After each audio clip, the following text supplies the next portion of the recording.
Hey, what's going on YouTube? Alabama Reloader here. So in today's video, I want to come back to the Browning X-Bolt Max Long Range chambered in 270 Winchester. In a video I posted, I don't know, maybe a week or so ago. Now at the time of this video getting posted, it's May 23rd. So go back a couple of videos where I show some results with this rifle using the load combination was Sig Sauer.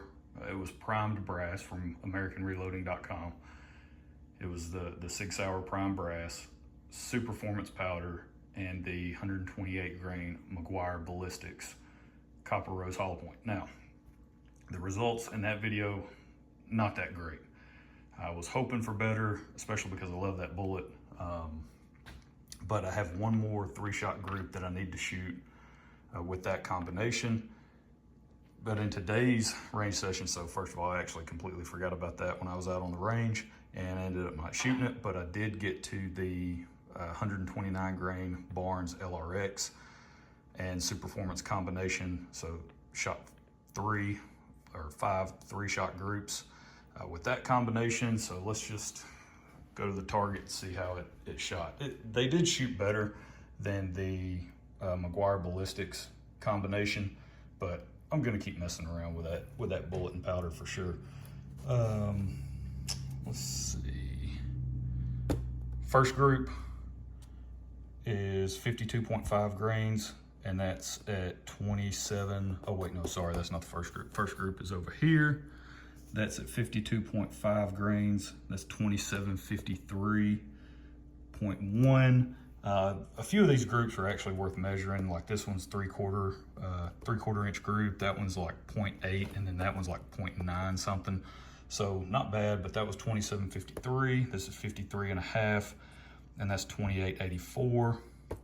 This is 54.5. That's 2920. This is 55.5. That's 2989. And then this is 56.5.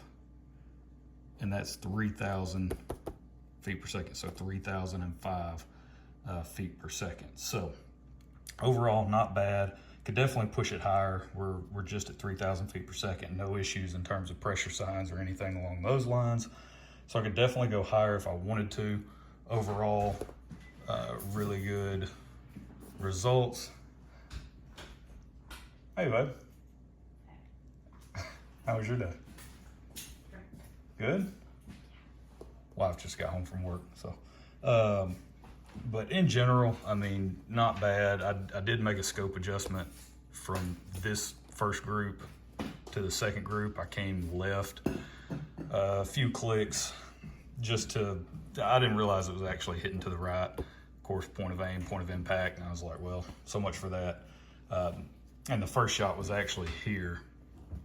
It was right here. I just didn't want to adjust the scope after shooting that first one and mess up that first group. So I went ahead and shot that, and then made the adjustment, shot the next 4. So you can see also some point of impact shift, right? Just in terms of the load itself, I didn't make any scope adjustments after that. So point of aim, point of impact, point of aim, point of impact, point of aim, point of impact, same thing here.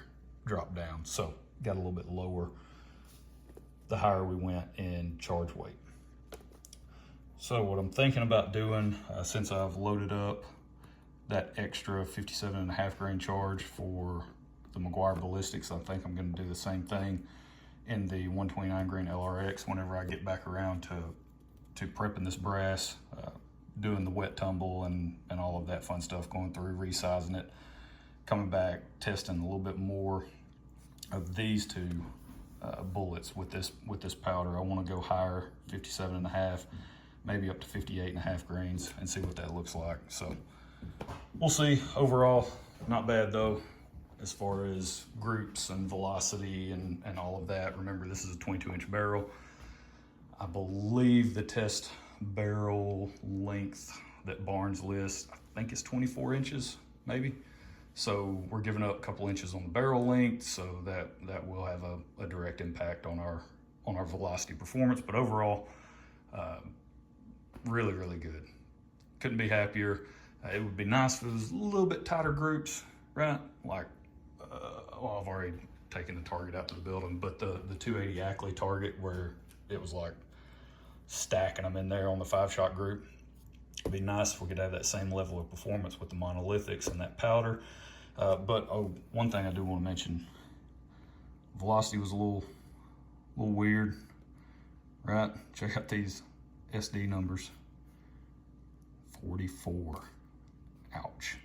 So, yeah. Oh, and I was reading the velocities for the McGuire ballistics earlier when I was reading off the groups. So, but there's not much discrepancy between the two. A little bit, but not much. So you can actually compare the velocities there.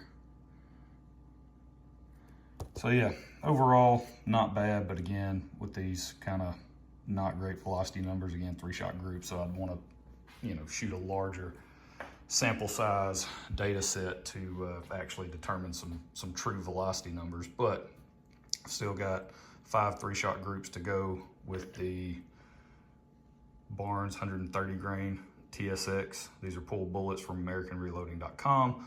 This combination's worked well in the past and other 270 Winchesters that I've shot. Same thing for this Barnes.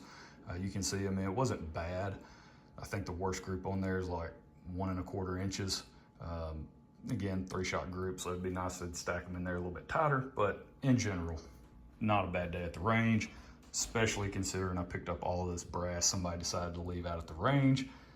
This, somebody put this box in the trash can, and it is a bunch of Hornady 6.5 Creedmoor brass.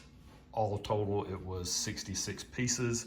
So all of this stuff right here was in this box.